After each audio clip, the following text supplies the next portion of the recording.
Hello, नमस्ते प्यारे विद्यार्थियों और प्यारे दोस्तों, आप सभी का स्वागत है me and my two class के अंतर्गत। और यस, आज हम जो पढ़ रहे हैं वो पढ़ रहे कौटिल्य को लेकर, क्योंकि इसका आज एंड पार्ट होने वाला है। यानी कौटिल्य के जो इंपॉर्टेंट सिद्धांत हैं वो हम समाप्त करने वाले हैं, ठीक है। और जैसे कि आप सभी को पता है कि ये जो क्लास है वो एमए के लिए भी इम्पोर्टेंट है और बीए वालों के लिए भी। आप बीए में आप पता कर लीजिएगा कि आपके सिलेबस में है या नहीं, क्योंकि वैसे बात करते ये जेएनयू, एमएलएसयू, ठीक है ना, और एमडीएसयू, इन लगभग मोस्ट ऑफ यूनिवर्सिटी, बीकानेर जो यूनिवर्सिटी है उनके अंतर्गत भी कहीं ना कहीं ये सिलेबस ऑलरेडी है। तो आपको ध्यान रखना, क्योंकि ये जो टॉपिक है वो मल्टीपर्पज़ और मल्टी यूनिवर्सिटी को लेकर इंपॉर्टेंट हो जाता है, ठीक है। और जैसे कि आप देख रहे हैं ये प्लेलिस्ट में आपको मिल जाएगा, इससे पहले कि हमने प्लेलिस्ट ऑलरेडी आपको बना रखी है। देखिए, आज हम देखने वाले हैं कौटिल्य के अंतर्गत मंडल सिद्धांत और 60 गुण नीति, और साथ में अंतिम लास्ट में ज़्यादा समय इसके कौटिल्य के बाद दंड जो व्यवस्था है उसके बारे में भी हम बताएंगे। देखिए, यहाँ पर हम बात करते हैं मंडल सिद्धांत। ये मंडल सिद्धांत है क्या? कुछ चीज़ें तो मैंने आपको यहाँ पर बताई है, ठीक है। तो मंडल सिद्धांत क्या है? देखिए, कौटिल्य ने अपने मंडल सिद्धांत में अनेक समूह या मंडल विद्यमान राज्यों का एक समूह बताया है, जो एक राज्य दूसरे राज्य के प्रति कैसा व्यवहार करता है और उस अकॉर्डिंग क्या नीति लाता है। तो ये मंडल सिद्धांत है। जैसे अब राज्य हैं तो राज्य को दूसरे राज्यों के साथ किसी न किसी प्रकार की नीति अपनानी पड़ेगी। तो इस नीति को ध्यान में रखते हुए कौटिल्य मंडल सिद्धांत दिया। देखिए, अब यहाँ पर हम बात करते हैं एक ऐसे राजा का जो जीत की इच्छा रखता है। किसकी इच्छा रखता है? जीत की इच्छा रखता है, ठीक है। तो जो जीत की इच्छा रखता है उस राज्य को क्या नाम दिया है? विजुगिसु, ओके। और जो इसके विरोध में है वो है शत्रु। क्या है? शत्रु। इस प्रकार के सेंटर में हम क्या रखते हैं? सेंटर में वो रखते हैं कि एक राजा और उसका शत्रु, जिसको हम अरि कहते हैं। क्या कहते हैं? अरि कहते हैं। तो इस सिद्धांत में मंडल जो है वो सेंटर में है। मंडल क्या है? सेंटर में है। और एक ऐसे राजा है ये जो जीत की इच्छा रखता है, इसलिए इसको विजुगिसु कहा जाता है। और आपको पता होगा कि अगर राजतंत्री व्यवस्था है और राजा एक जीत की इच्छा रखता है तो पता है कि दुश्मन तो होगे ही, उसका दुश्मन, उसका मित्र, उसका दुश्मन। इस प्रकार से यहाँ पर मंडल सिद्धांत में कौटिल्य ने अगर बात करें तो एक ऐसे राजा की बात की गई है जो जीत की इच्छा रखता है और इसके आसपास कैसे मित्र और दुश्मन है। और उस राजा को ये भी ध्यान रखना है कि आपके मित्र सिर्फ मित्र भी ना हो, दुश्मन भी होने चाहिए। लेकिन सबसे ज़रूरी जो पॉइंट बात कही है ना, वो ये कही है कि आपके शत्रु ही हो, ये गलत है। तो आप सक्षम नहीं हो पाएंगे और आप राज्य स्थापना नहीं कर पाएंगे। इसलिए यहाँ पर कहा गया है कि राजा को अपने शत्रु को कम करने के लिए उसके शत्रु से मित्रता करनी चाहिए। इस प्रकार से ये पूरा प्लेटफॉर्म आपके सामने यहाँ पर आ जाता है। तो देखिए, यहाँ पर क्या कहा गया है। देखिए, विजुगिसु एक राजा जो जीत की इच्छा रखता है। अब इसका जो दुश्मन है उसको कहा गया अरि। तो ये तो है राइट साइड, यानी आगे। ये तो है एक राजा के आगे की, यानी राजा के सामने सामने डायरेक्ट दुश्मन कौन है और मित्र कौन है। और ये जो सिस्टम है ये है पीछे, कि राजा के पीठ के पीछे कौन उसका मित्र है और कौन उसका शत्रु कहलाता। तो इसी पर ध्यान देते। देखिए, पहले बात करते आगे कि ये विजुगिसु यानी राजा, तो राजा का दुश्मन यानी शत्रु अरि हो गया। फिर इसका मित्र, इसका दुश्मन है यानी हमारा मित्र हो गया, तो विजुगिसु का मित्र, ठीक है ना। तो देखियो, हमारा दुश्मन है, अब उसका अगर दुश्मन है तो वो हमारा क्या हो गया? मित्र हो गया। तो इस प्रकार से विजुगिसु का इसके साथ मित्रता संबंध आ गया। फिर यह ध्यान रखना कि हमारा जो दुश्मन है या शत्रु है उसका कोई मित्र है तो वो क्या कहलाएगा? अरि मित्र। क्या कहलाएगा? अरि मित्र, यानी हमारे दुश्मन का मित्र, तो वो हमारा भी दुश्मन हो गया। अब इस प्रकार यहाँ पर कुछ ऐसे भी सिस्टम आ जाते हैं, ऐसे भी मंडल आ जाते हैं जो उदासीन होते हैं। कभी तो शत्रु बन जाते हैं, कभी मित्र और कभी अरि मित्र बन जाते हैं। तो इस प्रकार से ये आगे क्या सिस्टम रहता है। अब राजा के पीठ के पीछे एक राज्य में क्या सिस्टम होता है वो भी जान लीजिए। यहाँ पर जैसे हम बात करें तो देखिए, ये राजा है। अब राजा के पीठ के पीछे जो उसका दुश्मन होता है उसको नाम दिया है प्राणिग्रह, ठीक है ना। अब जैसे आपको समझना है, देखो, प्राणिग्रह। अब यहाँ पर जो है वो पीठ के पीछे का शत्रु है। हमारे पीठ के पीछे अगर हमारा दुश्मन है तो उसको कौटिल्य ने नाम दिया है, और इसका अगर दुश्मन है तो वो हमारा मित्र हो गया। यानी ध्यान रखिएगा, हमारी पीठ के पीछे हमारा जो मित्र है उसका क्या नाम है?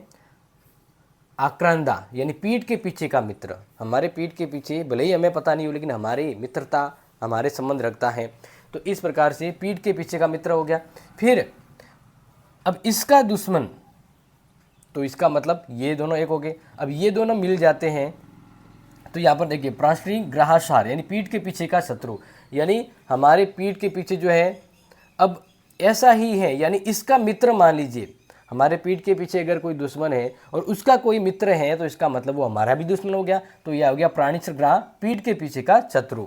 और इसका मतलब हमारे पीठ के पीछे जो मित्र है उसका अगर कोई मित्र है तो इसका मतलब हमारा भी मित्र हो गया। तो आक्रांदासार यानी आक्रांदा का मित्र, यानी पीठ के पीछे जो मित्र होता है उसका मित्र। तो इस प्रकार से कौटिल्य ये कहता है कि एक राजा को अपने मंडल सिद्धांत में दुश्मन और दुश्मन के साथ हमारे मित्र भी बनाने चाहिए, क्योंकि दुश्मन ही दुश्मन होने से अधिक दुश्मन होने से क्या होता है कि राज्य को संकट में जीवन बिताना पड़ता है, कभी भी समाप्त हो सकता है। और सिर्फ मित्र ही नहीं रखना चाहिए क्योंकि इससे राजा को अपनी ताकत को बढ़ाने का मौका नहीं मिलता है, वो शक्तिशाली नहीं बन पाता है। इसलिए राजा को अपने मंडल सिद्धांत में इस प्रकार से अगर अपना कोई मित्र है तो बिल्कुल बढ़िया है, और कोई शत्रु है तो उसका शत्रु हमारा मित्र बना दिया जाना चाहिए। इस प्रकार से मंडल सिद्धांत में अंतर्गत यहाँ पर ये क्रम बताया है।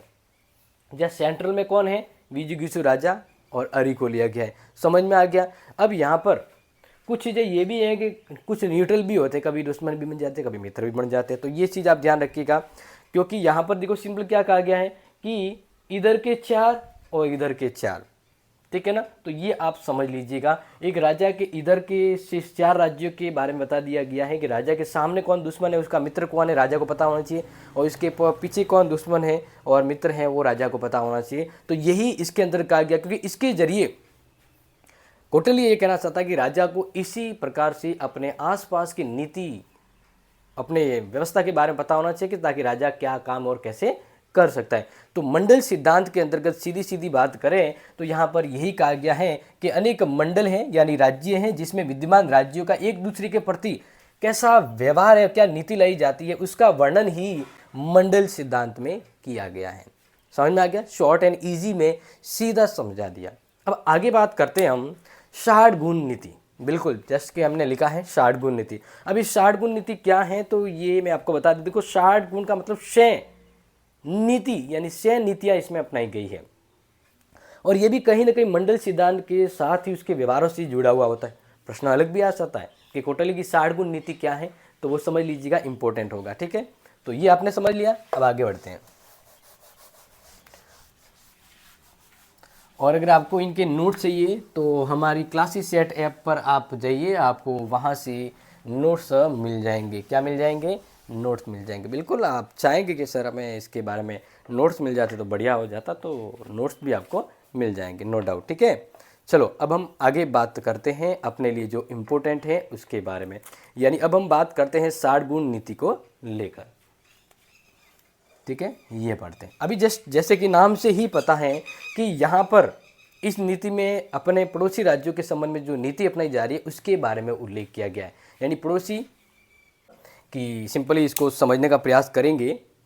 समझे, देखो पड़ोसी राज्यों में विशेषतया अन्य विदेशी राज्यों के प्रति व्यवहार के संबंध में कौटिल्य ने 60 गुण अर्थात 6 लक्षणों वाली नीति का प्रतिपादन किया है। इसमें कि भाई पड़ोसी राज्यों के साथ व्यवहार के संबंध में कैसी नीति अपनाई जाए, कब क्या लक्षण होना चाहिए हमारे कार्यों में। ठीक है, तो यहाँ पर हम बात करते हैं कि कौटिल्य ने अपने विदेशी राज्यों के साथ व्यवहार के संदर्भ में जो नीति अपनाई गई है कि कैसा व्यवहार रखना चाहिए, कैसी नीति रखनी चाहिए, उसके ऊपर गौर कीजिए। 6 लक्षण, जैसे संधि विग्रह, इसका मतलब है युद्ध। यान का मतलब डायरेक्ट आक्रमण। आसन का मतलब तटस्थता। संश्रय मतलब आश्रय। द्वेदीपा मतलब युद्ध और संधि एक साथ प्रयोग की जा सकती है। अब इसको देखो समझते हैं, आपको ये सिंपल मैंने सिर्फ अभी 6 लक्षण ही बताए हैं, एक एक को अब समझने का प्रयास करते हैं। देखिए सबसे पहले यहाँ पर क्या कहा गया है, पहला लक्षण देख लीजिए, संधि। ठीक है, देखो यहाँ पर संधि विग्रह ये दोनों अलग अलग है, लेकिन यहाँ पर मैंने साथ में ही लिखा है, इसलिए इसको समझ लीजिएगा, क्योंकि दोनों का मतलब युद्ध से संबंध होता है, इसलिए डायरेक्ट युद्ध कर दिया। देखिए अब यहाँ पर ये होता है ना कि कोटली के अनुसार ये कहा गया है कि किसी भी राजा के लिए संधि करना क्यों जरूरी होता है, संधि का क्या उद्देश्य होता है, संधि क्यों की जाती है। तो आपको पता है संधि का उद्देश्य जब हम निर्बल हैं तो दूसरे राज्य से संधि कर बलशाली होना। कहने का मतलब है संधि कब होती है, जब पता चले कि अब मैं डायरेक्ट लड़ूंगा तो मेरी हार हो जाएगी, तो अब मुझे एक नीति अपनानी चाहिए कि अब मुझे संधि करना ही सही रहेगा। संधि करूंगा तो मुझे लड़ाई से बचना और संधि के जरिए मेरी ताकत में बढ़ोतरी हो जाएगी। तो इस प्रकार से यहाँ पर ध्यान रखना कि संधि का मतलब है, संधि करने की नीति का उद्देश्य अपने राज्य की शक्ति को नष्ट करना और स्वयं को बलशाली बनाना। लेकिन यहाँ पर एक चीज नोट कर लीजिएगा कि स्वयं को सबल और शत्रु को निर्बल करने के लिए संधि की जाती है। अब मान लीजिए कि सामने वाला एक दुश्मन है जो जबरदस्त है और उसको हराना है, तो हमें ये भी है ना कि हम किसी ऐसे के साथ मित्रता कर ले जिसकी ताकत हमारे साथ मिल जाएगी तो हम उसको हरा सकते हैं। तो इस प्रकार का संधि का उद्देश्य सिंपल होता है कि संधि क्यों की जाती है। अब आपके दिमाग में थ्योरी सेट हो चुकी होगी कि अपने आप को शक्तिशाली बनाने के लिए संधि की जाती है, ठीक है। और कभी कभार निर्बल हैं तो इससे हम सबलता प्रदान कर सकते हैं। दूसरी नीति जैसे कि अभी हमने आपको बताया था विग्रह।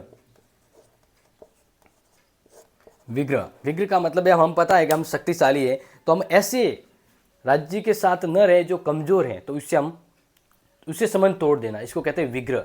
यानी विग्रह का अर्थ होता है युद्ध कर लो। अब क्या कर लो, युद्ध कर लो, ठीक है।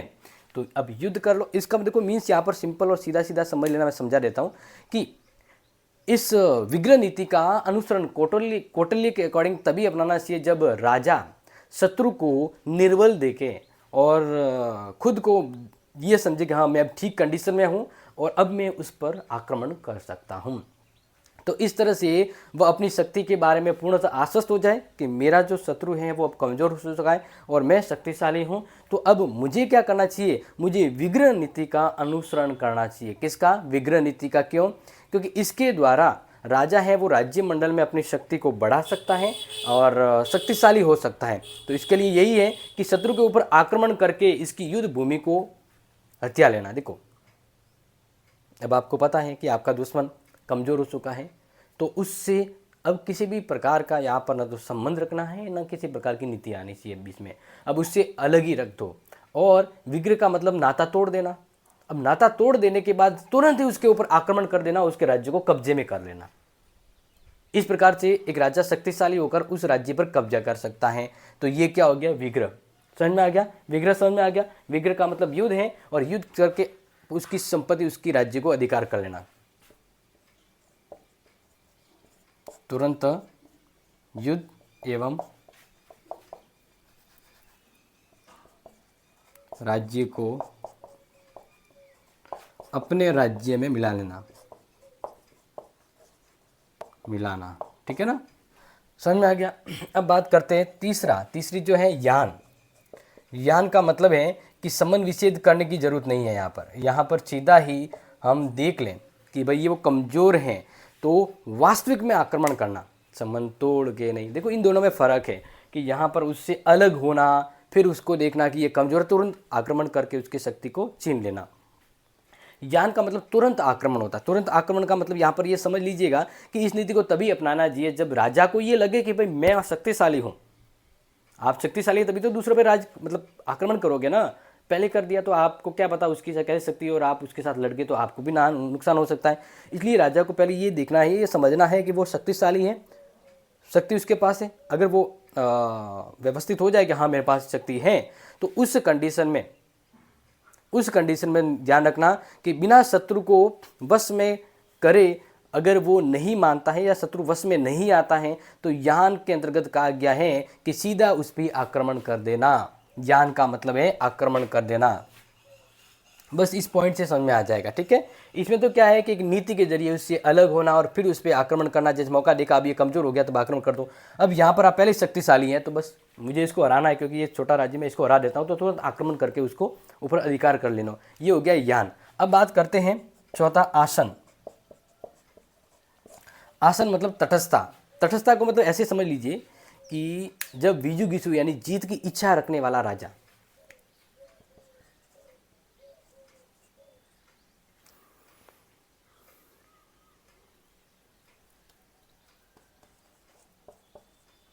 विजु गिसु,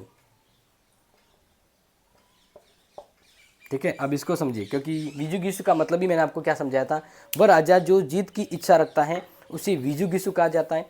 तो अब एक राजा जो है जो जीत की इच्छा रखता है, अब उसके जैसा ही एक और राज्य उसके समान जो शक्तिशाली और दुश्मन है उसका, ठीक है।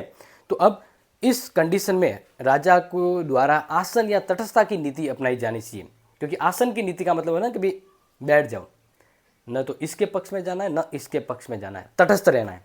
तटस्थ का मतलब समझ में आ गया ना, गुट निरपेक्ष कैसे कहते हैं। गुट निरपेक्ष का मतलब दोनों शक्तिशाली है, अब ये दोनों लड़ेंगे तो इनका नुकसान है, अगर मैं इसके साथ गया तो ये मुझे नुकसान पहुंचाएगा और इसके साथ गया तो मुझे ये राज्य नुकसान पहुंचाएगा, इसलिए तटस्थ रहना। क्योंकि एक राजा है जो जीत की इच्छा रख रहा है, वो दूसरे राज्य पर आक्रमण करना चाहता है और वे दोनों आपस में लड़ना चाहते हैं। तो हमारा विजु गिसु हमारा मित्र है, वो हमारा दुश्मन है। लेकिन अब यहाँ पर ये ध्यान रखिएगा कि दोनों ही राज्य जो आपस में लड़ रहे हैं वो शक्तिशाली हैं और दोनों नुकसान पहुंचा सकते हैं। अगर मैं उसके साथ गया तो ये नुकसान पहुंचाएगा और इसके साथ गया तो ये पहुंचाएगा, इसलिए मुझे उन दोनों राज्यों के युद्ध और नीति से अलग रहना है। इसको कहते हैं आसन। कभी कभार होता है कि हमें युद्ध में भाग न लेकर अलग रहना ही उचित होता है, क्योंकि समय परिस्थिति और व्यवस्थाओं को देखें तो कौटिल्य ने कहा है कि आसन की नीति का पालन करना जरूरी है। आसन का मतलब ही हो गया तटस्थता,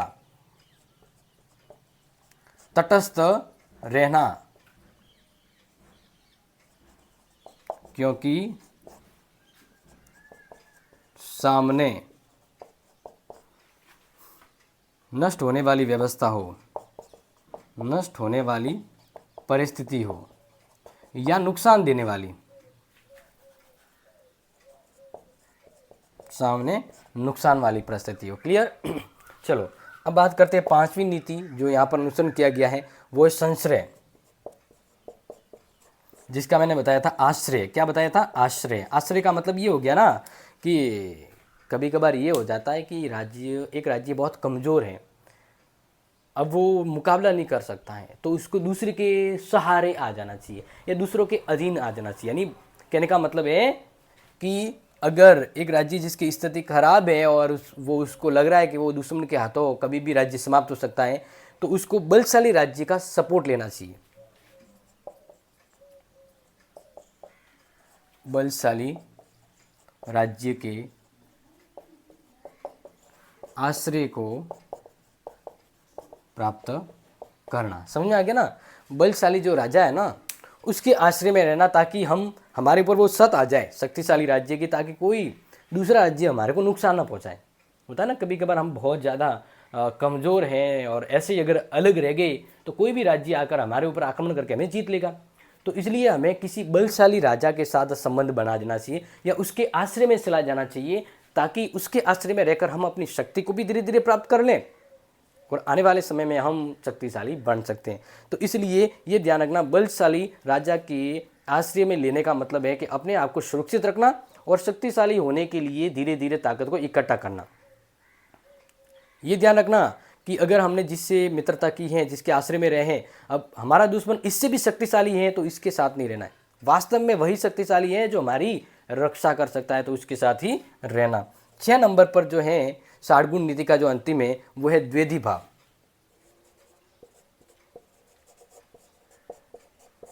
द्वेधी भाव, अब द्वेधी भाव का जैसे मैंने क्या कहा, युद्ध और संधि दोनों अपना ली जाती है। इसका मतलब है कि संधि और दूसरे राज्य, जैसे कहने का मतलब है कि यहाँ पर 2 राज्य, जैसे ये हमारा राज्य है, एक राज्य इधर है और एक राज्य इधर है, ठीक है। तो अब राजा मौके के अकॉर्डिंग देखा कि भाई ये इससे हमें फ़ायदा है, तो इसके साथ तो मिला दी मित्रता। क्या कर दी इन्होंने? मित्रता कर दी। और इसके साथ क्या कर दिया? दुश्मनी कर दी। क्या कर दी? दुश्मनी।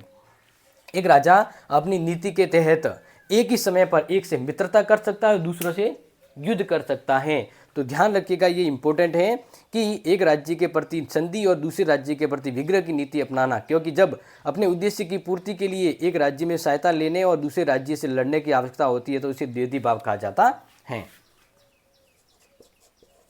अपने उद्देश्य की पूर्ति के लिए एक के साथ संधि तथा दूसरे के साथ विग्रह यानी युद्ध की नीति अपनाना।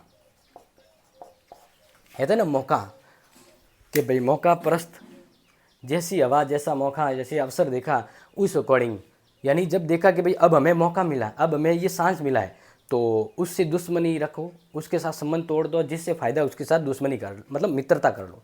कहने का मतलब है कि मौके का फ़ायदा उठाते हुए हमें समझना है किसके साथ मित्रता करनी है और किसके साथ दुश्मनी करनी है। अब पता है कि अब वो कंडीशन आ गई है जहाँ पर मेरी समस्या खतरनाक हो सकती है, तो अब मैं शक्तिशाली राज्य हैं उसके साथ तो संधि कर लूँ, और कोई ऐसा राज्य है जो सक्षम तो नहीं है तो उसके साथ मित्रता करने से हमारा घाटा है, तो हम उसके साथ दुश्मनी रखेंगे। क्या रखेंगे? दुश्मनी। यानी ये आप समझ गए होंगे जैसा मौका आता है उस अकॉर्डिंग एक राज्य को अपनी नीति अपनाना, यानी साम समझते हैं ना, साम यानी कूटनीति।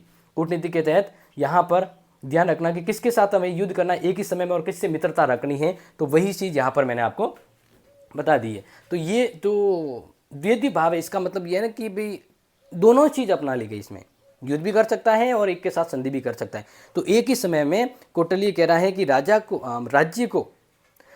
राज्य को हमेशा ध्यान रखना है कि एक राज्य के साथ तो मित्रता करनी है और दूसरे राज्य के साथ युद्ध करना है, क्योंकि हमें अपना उद्देश्य पूर्ति करने के लिए हो सकता है कि एक के साथ युद्ध करना पड़े और एक को संधि बनानी पड़े, क्योंकि जो हमारा ताकतवर है, हमसे ताकतवर ज़्यादा है, हमारे नुकसान पहुंचेगा, उसके साथ मित्रता कर लो, और जो हमारे से कमज़ोर है उसको हरा कर उसके साथ दुश्मनी रखकर उसको समाप्त कर लो।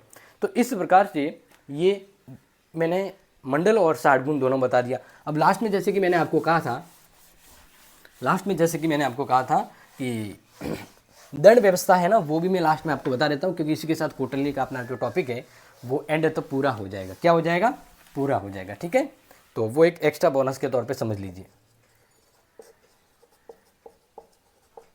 दंड व्यवस्था, इसके कुछ बातें इंपॉर्टेंट जो है वो एक बार मैं आपको बता देता हूँ, क्योंकि एग्जाम के लिए इंपॉर्टेंट रह सकता है, तो मैंने सोचा कि आपको दंड व्यवस्था अधूरा करके क्या करूँ, वो भी मैं आपको करवा लेता हूँ। ठीक है, तो देखिए कौटिल्य न्याय व्यवस्था के साथ दंड व्यवस्था का भी विवेचन किया है, क्योंकि न्याय व्यवस्था तो हमने बता दी थी पहले ही।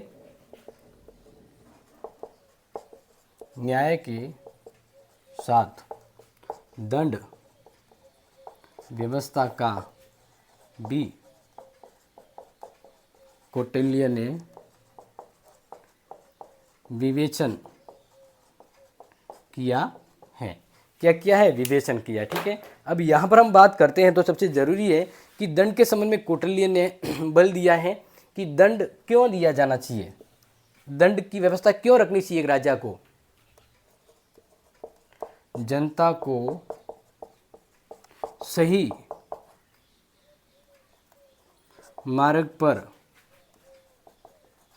लाने के लिए दंड व्यवस्था। पहली बात तो नोट कर लीजिएगा, कौटिल्य ने कहा कि भाई राजा को दंड व्यवस्था क्यों अपनानी चाहिए, क्योंकि जनता को सही मार्ग पर लाने के लिए दंड व्यवस्था अपनानी चाहिए, क्योंकि राज्य को चलाना है तो लोग अपने रास्ते से भटक न जाएं, इसके लिए सही है। दूसरी यहाँ पर बात कर, राजा ने ये भी कहा है कि मतलब कौटिल्य ने कि राजा के द्वारा दंड व्यवस्था में दंड जो है वो उचित दिया जाना चाहिए, उचित मात्रा में दंड दिया जाना चाहिए। उचित मात्रा का मतलब है कि परिस्थिति,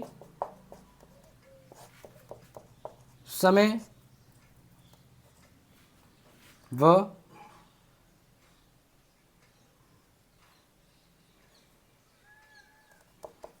मात्रा अनुसार।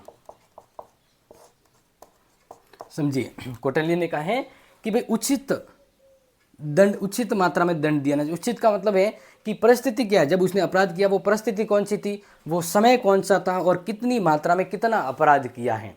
जैसे मान लीजिए एक व्यक्ति भूखा था, अब भूखा था तो उसने मान लीजिए वड़ा पाव चुरा लिया या कहीं कुछ खाने का चुरा लिया, तो वो भूख के मारे, परिस्थिति थी इसलिए उसने उसको वो वहाँ से चुरा लिया। तो अब उसको अगर वो मृत्यु दंड दे दो, कोड़े मार दो, तो ये दंड थोड़ी हुआ, ये तो बिल्कुल गलत सिस्टम हुआ ना। इसलिए कौटिल्य ने यहाँ पर कहा है कि उचित मात्रा में दंड देना है। और तो दंड देते समय ये ध्यान रखना है कि परिस्थिति क्या थी, किस समय उसने ये अपराध किया और कितनी मात्रा में उसे दंड दिया जाना चाहिए। तो ये इंपॉर्टेंट चीज़ है जो यहाँ पर बताई गई है। और दूसरा यहाँ पर दंड, कौटिल्य ने अपने दंड के अंदर कहा है कि महिला और बालकों की,